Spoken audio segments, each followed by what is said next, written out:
Selamat datang di podcast Sistomat. Kembali bersama gue Afal. Di podcast ini kita akan membahas fenomena sosial secara kritis dan ilmiah. Tentu saja gue nggak sendirian, kita bersama Bung MH. Apa kabar Bung MH? Kabar baik Bung Afal.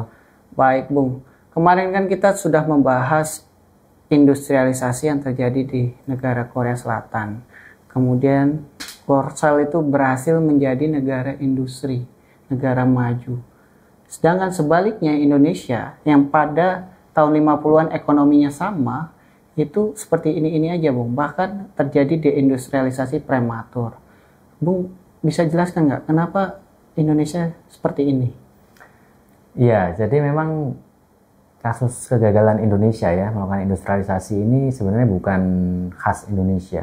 Jadi semua negara berkembang ya pasca Perang Dunia Kedua itu tidak berhasil melakukan transformasi industrialisasi yang selesai ya dalam tanda kutip ya sebagaimana yang dilakukan oleh Korea Selatan dan Taiwan. Jadi ini sebenarnya juga menunjukkan bahwa tata dunia global hari ini yang dilahirkan pasca Perang Dunia Kedua itu tidak banyak berubah. Karena memang pada faktanya negara berkembang tetap gini-gini saja, industrialisasinya ya ada industrialisasi tapi tidak selesai gitu. Sementara industrialisasi tetap dikuasai oleh negara-negara kapitalis maju. Baik Bung, berarti memang ini merupakan fenomena global. Tapi ada nggak sih Bung faktor spesifik yang menjelaskan industrialisasi di Indonesia? Kenapa gagal? Ya, ada beberapa penjelasan ya untuk menjelaskan mengapa Indonesia ini gagal menjadi negara industri gitu. Kalau dari perspektif mainstream seperti Bank Dunia gitu, selalu jawabannya adalah pertama karena ya market rigidity gitu ya, labor market rigidity di mana investor itu susah untuk berinvestasi, banyaknya aturan, upah buruh yang mungkin dianggap terlalu tinggi. Nah, jadi itu selalu yang disalahkan gitu. Nah, sehingga kalau problemnya kayak gini, solusinya ya seperti yang sudah sering kita sampaikan ya. Pentingnya labor market flexibility, bagaimana melakukan reformasi kelembagaan agar bisnis itu dilayani dengan lebih baik, investor dilayani dengan lebih baik, upah buruh dibuat sekenanya saja gitu ya, agar menarik bagi investor dan lain sebagainya. Nah, itu satu hal tuh, labor market rigidity ya sebagai penyebab dari kegagalan industrialisasi. Kegagalan atau faktor yang kedua dari kegagalan ini adalah soal biasanya dikaitkan dengan skill ya, tenaga kerja yang mungkin sering dianggap tidak memadai gitu dibanding negara lain, terutama dalam konteks misalnya teknologi yang makin canggih gitu yang membutuhkan keahlian tenaga kerja yang juga lebih tinggi lagi. Sehingga kalau problemnya kayak gini, Bank Dunia ya solusinya training gitu lagi-lagi. Nah, perspektif lain yang mengkritisi pandangan ini adalah perspektif, kita sebut saja perspektif heterodoks, ekonomi heterodoks ya, artinya ekonomi di luar ekonomi mainstream gitu, yang berargumen bahwa Indonesia nggak berhasil industrialisasi bukan karena itu, tapi lebih karena satu, kurangnya peran negara dalam mengontrol ekonomi, dalam merencanakan ekonomi, dalam mengkoordinasikan ekonomi, termasuk keterbatasan peran negara dalam mengendalikan pelaku ekonomi domestik, termasuk ekonomi kapitalis domestik, juga kapitalis asing gitu ya. Nah, itu yang satu. Yang kedua, biasanya perspektif ekonomi heterodoks ini juga berargumen bahwa industrialisasi tidak berkembang karena di negara berkembang kayak Indonesia ini upahnya itu cenderung rendah, kadang seringkali tidak keep up ya, tidak tumbuh setinggi dengan produktivitas yang dihasilkan oleh buruh yang bersangkutan. Nah, itu akibatnya ketika upahnya itu tidak tumbuh, daya beli masyarakat juga tidak tumbuh. Ketika daya beli masyarakat tidak tumbuh, nah permintaan domestik kan juga tidak banyak gitu. Akhirnya juga tidak mampu untuk mendorong proses industrialisasi lebih lanjut. Nah, contohnya sekarang kita sedang mengalami deflasi misalnya ya, yang daya belinya turun. Ya kalau dalam kondisi daya beli turun yang seperti ini kan susah membayangkan industri akan tumbuh. Siapa yang mau beli itu kira-kira? Nah, itu penjelasan yang kedua ya. Nah, tapi ada penjelasan ketiga yang sudah kita bahas, kita pakai untuk memahami kenapa Korsel berhasil kemarin, yang setahu saya belum banyak dipakai untuk memahami kenapa industrialisasi Indonesia gagal ya, yaitu perspektif struktural Marxis yang melihat paling tidak tiga hal itu dalam menjelaskan kegagalan atau keberhasilan sebuah industrialisasi ya. Dalam konteks Indonesia bisa kita hipotesiskan kegagalannya karena pertama, land reform itu tidak terjadi. Yang kedua, peran negaranya terbatas untuk mengkomandoi ekonomi nasional. Yang ketiga juga bantuan internasionalnya tidak memadai juga. Ini yang membuat Indonesia gagal menjadi negara industri kira-kira. Baik, Bung. Lalu sebenarnya apa yang terjadi dan tidak terjadi di Indonesia ketika dibandingkan dengan Korea Selatan? Ya, jadi kalau di Korea Selatan kemarin kan terjadi land reform ya. Land reform kemudian bisa memantik industri dan lain sebagainya. Nah, di Indonesia ini tidak terjadi land reform. Atau terjadi land reform tapi putus di tengah jalan. Kemudian yang kedua, kalau di Korea ada peran negara yang begitu besar dalam mengontrol kapitalis domestiknya, mengontrol seluruh perencanaan ekonomi. Di Indonesia itu kira-kira tidak ada. Yang ketiga, kalau di Korea kemarin dapat bantuan asing, tidak hanya duit ya, tapi juga akses pasar, transfer teknologi. Nah, di Indonesia kira-kira tidak mendapatkan privilege seperti itu. Baik, Bung. Kalau kita mau coba ulas lebih dalam, kita mulai dari awal tadi, soal land reform. Sebenarnya apa yang terjadi? Bagaimana jalannya land reform di Indonesia? Oke, land reform di Indonesia kan dimulai ketika UU PA 60 disahkan ya, yang itu mengamanatkan redistribusi tanah kepada orang-orang yang nggak punya tanah atau tanahnya di bawah batas minimum. Jadi amanah undang-undang ini kan memang memberi batasan maksimum dan batas minimum. Jadi batasannya bervariasi ya, tapi kira-kira 2 hektar sampai 5 hektar gitu yang umum gitu ya. Jadi minimal itu petani punya 2 hektar, maksimal 5 hektar. Jadi kalau kamu punya tanah di atas 5 hektar, tanah itu harus diredistribusikan, dikasihkan ke orang yang tidak punya tanah atau tanahnya di bawah 2 hektar itu. Nah, saat itu kekuatan sosial yang mendorong land reform di Indonesia adalah Barisan Tani Indonesia dan juga Partai Komunis Indonesia.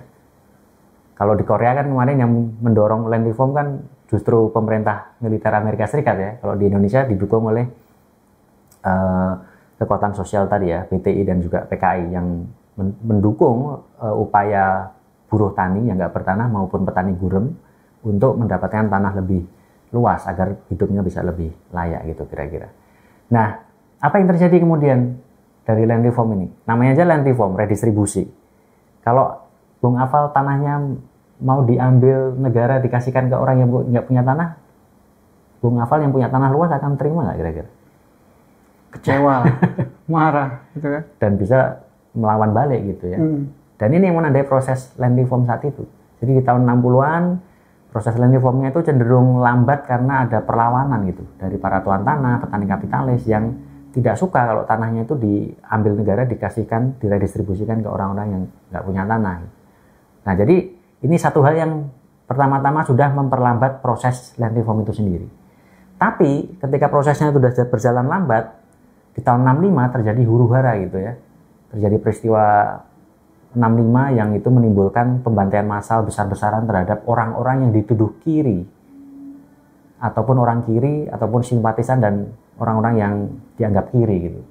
Korbannya bisa sampai 1-2 juta orang.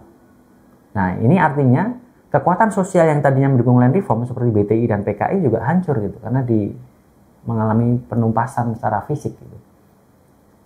Nah, akibatnya adalah ketika kekuatan sosialnya hancur, land reform yang tadinya sempat berjalan meskipun lambat tadi karena ada perlawanan, akhirnya praktis berhenti gitu. Karena kekuatan sosialnya sudah nggak ada lagi. Nah, ketika prosesnya ini berhenti, proses berhentinya mungkin sekitar 66 atau 67 gitu ya. Tanah yang sudah diredistribusikan itu hanya berjumlah sekitar 800.000 hektar. Jauh di bawah dari target yang jutaan hektar. Dari jumlah itu pun sekitar 150.000 hektarnya itu tanah itu diambil kembali oleh para pemiliknya yang asli karena yang mendapatkan tanah itu sudah terbunuh atau lari akibat huru-hara 65 tadi. Nah, ini yang membuat land reform di Indonesia akhirnya mengalami kegagalan. Meskipun sempat berjalan, tapi akhirnya berhenti di tengah jalan karena pembantaian massal terhadap gerakan kiri di Indonesia. Baik, Bung. Artinya land reform di Indonesia itu gagal. Lalu dampaknya terhadap industrialisasi bagaimana? Ya, kemarin kalau di Korsel kan dengan adanya land reform pemerataan terjadi ya. Nah artinya kalau land reformnya berhenti di tengah jalan seperti di Indonesia, pemerataannya nggak terjadi. Tanah tetap dikuasai oleh segelintir orang, yaitu petani kapitalis maupun tuan tanah. Nah akibatnya yang kedua, kalau tanah tetap dikuasai segelintir orang, daya beli masyarakat pedesaan secara umum juga tidak meningkat. Yang punya daya beli cuma orang-orang elit tadi gitu. Nah ketika daya beli masyarakat pedesaan tidak meningkat secara umum, hanya elit-elit yang punya daya beli, akibat ketiganya adalah ya tidak ada dorongan untuk permintaan untuk barang-barang produksi di industri gitu ya. Baik misalnya alat pertanian, barang konsumsi seperti TV, radio, kulkas, ataupun juga bahkan pakaian gitu. Karena masyarakat pedesaan masih kebanyakan adalah petani gurem maupun buruh tani yang daya belinya sangat rendah. Yang itu tidak bisa diharapkan untuk menopang permintaan domestik untuk mendorong pertumbuhan industri gitu. Nah ya, juga satu lagi ya yang akibatnya bagi industrialisasi adalah ketika tidak ada pemerataan, tidak ada peningkatan daya beli yang meluas di masyarakat desa, basis perpajakan negara juga nggak ada gitu. Kalau orang miskin di pedesaan nggak punya tanah, Anda pajakin, apa yang terjadi kira-kira? Iya makin marah. Orang bisa marah ya, bisa revolt gitu. Karena duit aja nggak ada, masa mau dipajakin lagi? Nah itu yang membuat Soeharto juga nggak berani untuk memajakin orang-orang di pedesaan karena emang daya belinya nggak ada. Sementara kalau di Korea, karena tadi kemarin yang kita bahas ada daya belinya naik karena dia dapat tanah, akses kreditnya dibuka gitu, sehingga ketika dipajakin mereka cenderung tidak melakukan perlawanan yang frontal atau paling tidak bisa menerima perpajakan yang dilakukan negara itu. Kebijakan era Soeharto revolusi hijau itu memperparah keadaan itu juga nggak? Iya, jadi ketika land reform berhenti di tahun 65 atau 67 gitu ya, kemudian Soeharto naik tahta, naik kekuasaan, kemudian Soeharto ini tidak pernah mengganti UUPA. Jadi UUPA 60 sebagai basis land reform itu masih ada. Cuman Soeharto mengabaikannya begitu saja. Dia menjalankan agendanya sendiri, yaitu menjalankan agenda revolusi hijau ya, yang tujuannya sama sekali berbeda. Tujuannya bukan untuk redistribusi tanah, tapi sekedar untuk meningkatkan produktivitas pertanian. Nah, siapa yang diuntungkan dari ini? Ya, otomatis mereka yang pemilik tanah luas tadi, tuan tanah, petani kapitalis, yang membuat daya belinya yang meningkat ya hanya untuk mereka. Jadi Green Revolution hanya membuat daya beli yang meningkat itu hanya di kalangan segelintir elit petani kapitalis dan tuan tanah ini, bukan pada masyarakat umum di pedesaan, karena masyarakat umum di pedesaan nggak punya tanah. Baik, Bung. Lalu kalau kita ingat kemarin kita bahas Korea Selatan itu kan negaranya mampu mengontrol aktivitas produksi dan keuangan. Artinya punya peran sentral dalam mengomandoi industrialisasi. Bagaimana peran negara di Indonesia untuk melakukan industrialisasi ini?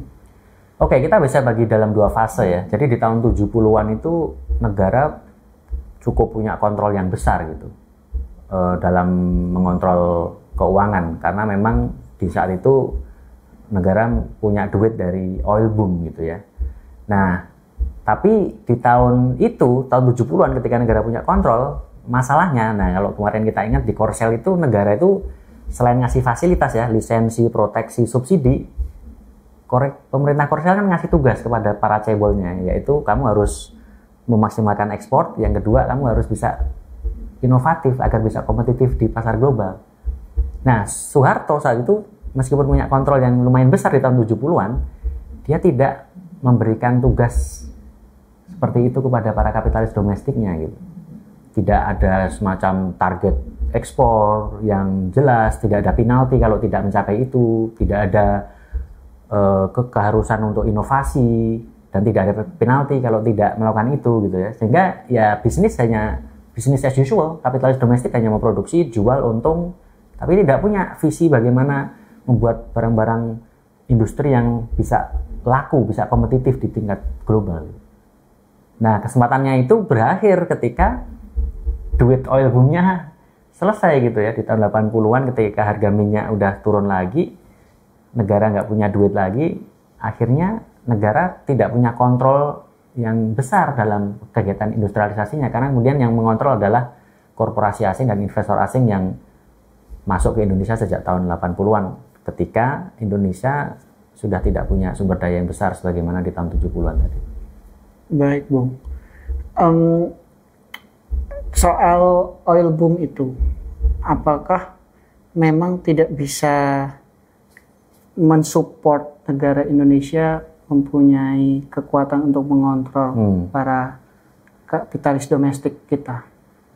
Ya, sebenarnya itu peluang yang besar ya, ketika negara punya duit itu. Jadi bahkan kalau kita lihat data ya tahun 70-an sampai 80-an tuh negara bisa dapat devisa sekitar hampir 50-an miliar US dollar itu dari penghasilan minyak ya. Nah, tapi yang perlu jadikan catatan adalah terjadi korupsi yang juga besar. Jadi Pertamina lewat Ibnu Sutowo waktu itu ketuanya melakukan hutang luar negeri sebanyak 10 miliar dolar yang entah hilang kemana duitnya, yang mana kemudian negara yang harus membayar hutang yang dibuat oleh Ibnu Sutowo itu. Ibnu Sutowo sendiri tidak dipecat, tapi hanya diminta mundur oleh Soeharto, karena memang Ibnu Sutowo ini teman dekatnya Soeharto ya. Nah, dengan korupsi seperti ini, ya duit yang sebenarnya cukup besar itu kayak kehilangan potensi untuk dipakai. Nah, belum lagi korupsi yang dilakukan oleh Soeharto sendiri. Jadi Transparansi Internasional di tahun 2004 membuat semacam estimasi ya, Soeharto selama kekuasaannya melakukan korupsi sekitar 15 sampai 35 miliar US dollar. Ini jumlah yang luar biasa besar yang mungkin sudah Taiwan dan Korsel dikombinasikan kira-kira biaya untuk industrialisasi sebesar itu gitu. Artinya duit segede itu sudah bisa dipakai untuk membiayai industrialisasi di dua negara tadi gitu. Ngeri ya, Bung. Harusnya. Oke. Kalau tadi Bung sempat membahas Indonesia sebenarnya pernah dibantu oleh asing. Nah, kenapa bantuan asing ini tidak bisa dimanfaatkan oleh Indonesia, padahal ya Korsel dan mendapatkan bantuan asing juga dan dia berhasil memanfaatkan itu. Kenapa Indonesia enggak? Apakah mungkin kurang besar bantuannya atau bagaimana? Ya, salah satunya memang bantuannya tidak sebesar yang diberikan ke Korea Selatan ya. Amerika Serikat bantuannya ke Indonesia itu tercatat ya kurang dari sekitar 5 miliar US dollar untuk sebuah negeri yang penduduknya itu 4 kali lipatnya Korea Selatan. Korea Selatan sendiri aja dapat 6 miliar gitu kira-kira ya. Sementara Indonesia yang penduduknya 4 kali lipat lebih besar cuma dapat kurang dari 5 miliar. Ini menunjukkan memang bantuan yang tidak terlalu besar dari terutama misalnya Amerika kepada Indonesia. Yang itu kemudian membuat Indonesia nggak bisa punya kontrol yang absolut terhadap sektor keuangan, akhirnya nggak bisa melakukan kontrol terhadap produksi juga. Gitu. Meskipun tadi sempat bisa ya sebenarnya di tahun 70-an dengan oil boom itu, negara punya kesempatan untuk mengontrol itu. Cuman tadi terjadi korupsi. Terjadi korupsi dan juga negara nggak memaksa para kapitalis domestik untuk tadi ekspor maksimal atau juga melakukan inovasi dan membuat industrinya menjadi kompetitif di tingkat global. Baik, Bung. Lantas jadi pertanyaan nih, Bung. Kenapa Amerika Serikat hanya membantu Indonesia kurang dari 5 miliar US dollar, sedangkan Korea Selatan itu dengan penduduk yang jauh lebih sedikit di Indonesia itu bantuannya lebih banyak. Kenapa itu? Ya, kalau kita lihat kemarin kan alasan Amerika dan juga Jepang membantu Korsel kan tentu saja karena pertimbangan geopolitik ya. Jadi alasan untuk memastikan agar Korsel ini jatuh ke dalam blok kapitalis untuk melawan blok komunis saat itu yang sudah ada di sekitar mereka ya, Korea Utara dan Cina gitu. Nah, dalam konteks itu kalau kita lihat Indonesia, apa pentingnya Indonesia bagi Amerika ketika, nah ini ya, di tahun 65 kekuatan komunis itu sudah dihancurkan sampai ke akar-akarnya. Jadi sudah tidak ada lagi ancaman komunisme yang nyata di Indonesia sejak tahun 65 ketika orang-orang kiri sudah dibantai. Nah itu yang membuat Amerika tidak ada alasan untuk membantu Indonesia at all cost gitu.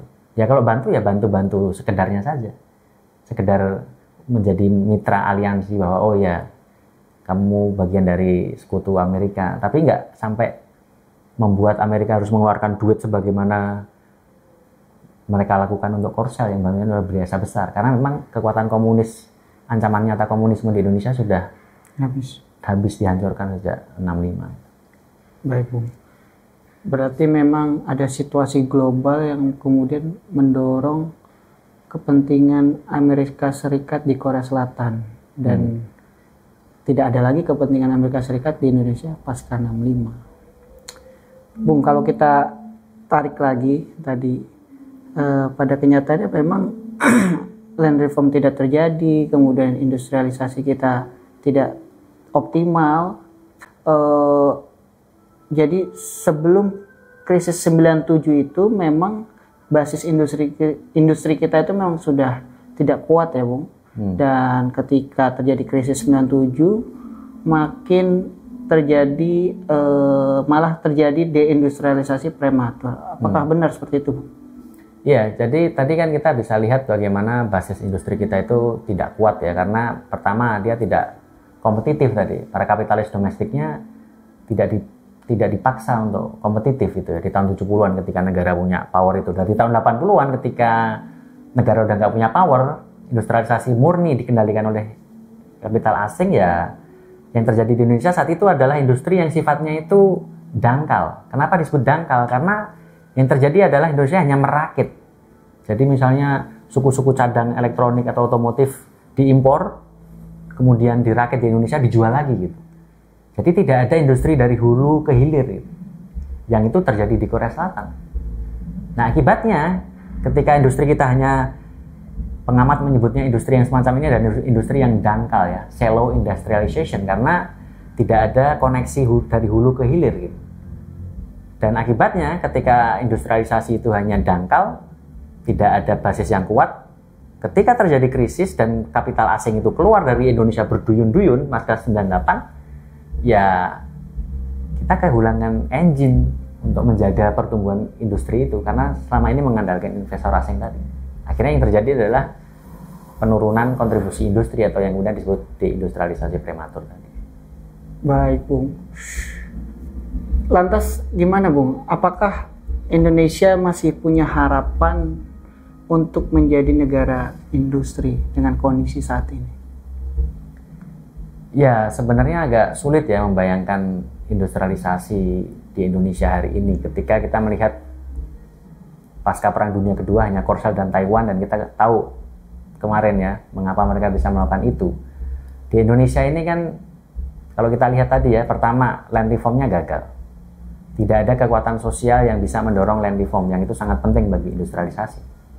Yang kedua, faktor domestik yang lain juga, pemerintah itu nggak punya kontrol yang besar terhadap kapitalis domestiknya. Karena sebagian atau bagian dari aparat negara sendiri adalah bagian dari kapitalis domestik itu sendiri gitu. Sehingga nggak mungkin dong jeruk makan jeruk gitu ya. Tidak mungkin mereka mengontrol teman atau bahkan keluarganya sendiri gitu. Nah, ketika kontrol negara itu terbatas untuk mengkoordinasikan, memaksa agar industri itu menjadi kompetitif, ya agak susah membayangkan akan terjadi industrialisasi. Nah, yang ketiga juga faktor eksternalnya. Indonesia nggak punya lagi, nggak akan punya sebagaimana Korea punya bantuan internasional karena geopolitik perang dingin saat itu ya. Apalagi ditambah misalnya dengan hutang yang kita miliki yang begitu banyak, sehingga duit yang mungkin sebagian bisa dipakai untuk membiayai industrialisasi terpaksa dipakai untuk menyicil hutang. Sementara Korea dulu dapat bantuan yang luar biasa besar untuk proses industrialisasinya. Nah, ini kondisi-kondisi yang menurut saya membuat Indonesia dan sebenarnya negara-negara berkembang yang lain itu agak sangat susah untuk bisa melakukan industrialisasi hari ini dalam alam kapitalisme global sekarang. Bung, kalau gitu dengan kondisi global dan tatanan global kapitalisme ini, lantas gimana, Bung? Apakah ada alternatif lainnya? Ya, sebenarnya kalau kita refleksi ya dengan tatanan kapitalisme global hari ini kan kita bisa menyaksikan bahwa yang bisa melakukan industrialisasi sampai hari ini itu cuma dua negara, Korsel dan Taiwan. Ini yang industrialisasi pasca Perang Dunia Kedua ya. Ini saja sebenarnya sudah menunjukkan bahwa janji-janji kapitalisme global untuk membawa kemakmuran bersama itu ya ilusi semata. Kapitalisme global terbukti hanya mampu mengangkat kemakmuran bagi sebagian kecil orang di bumi ini gitu. Sementara hampir semua negara berkembang yang lain tidak mampu menyelesaikan industrialisasinya, dan ujungnya adalah pekerjaan yang rentan, pengangguran, terlalu bergantung pada sumber daya alam dan lain sebagainya itu karena manufakturnya nggak ada. Nah, kalau kemudian kita melihat bahwa kapitalisme global ternyata tidak mampu memenuhi janji-janji manisnya itu, ya barangkali kita perlu memikirkan tata global yang lain gitu. Yang misalnya menempatkan pertama transfer teknologi itu bisa dipakai oleh semua orang. Karena dalam tatanan kapitalisme global hari ini kan negara berkembang mau beli teknologi aja kan mahal sekali karena adanya hak cipta intelektual misalnya. Kenapa misalnya nggak kita ubah hak cipta intelektual yang sifatnya private itu menjadi public gitu, sehingga semua negara berkembang bisa menggunakannya misalnya. Begitu juga dengan akses terhadap pasar.